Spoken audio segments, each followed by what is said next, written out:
What's good, everybody? It's your boy Kaleem from Kaleem Beats, and I'm just checking in with a tutorial. I ain't made a tutorial in a while for y'all, so today's tutorial will be about looping and the way that I find the easiest way to loop in Edison, which everybody should have. I'm still running FL Studio 11. It's just most comfortable for me. I know people who still run at FL Studio 8, 9, etc., etc. There's some things with 12 that I may not really like, but if you run this with 12, Edison is still in there, so you should still be able to still do this tutorial.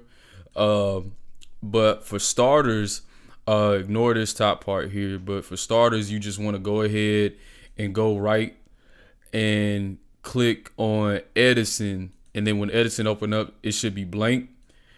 After you do that, you should just be able to go see whatever sample you want in an entirety of the whole song. So when you got the whole song, man, you could be able to just cut it up how you want to. And then I have it already cut, but I'm gonna still continue the tutorial and show y'all how to do it. For starters, I took this Aaliyah song from one of her first albums, and I chopped up just the first loop of this song, and I'm gonna just play it for y'all.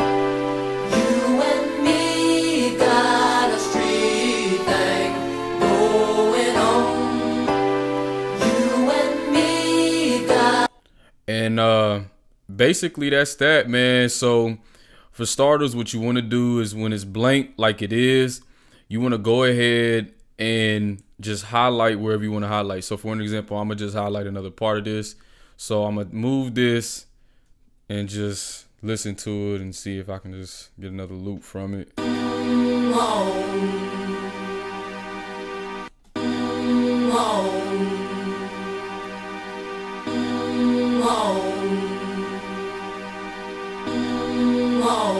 I mean, that shit kind of whack, but I'm gonna just use the example for it so I could just show y'all.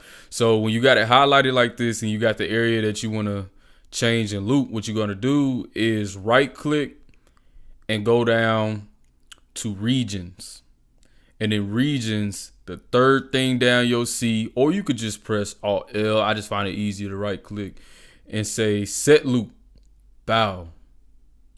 So it just create the loop for you. So what you can do is take this second button from the far right, or from the last button on the far right, take it and just drag and drop the file right there. Hell,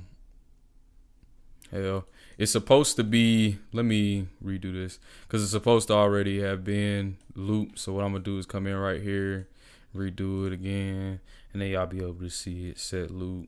Okay, put it in here.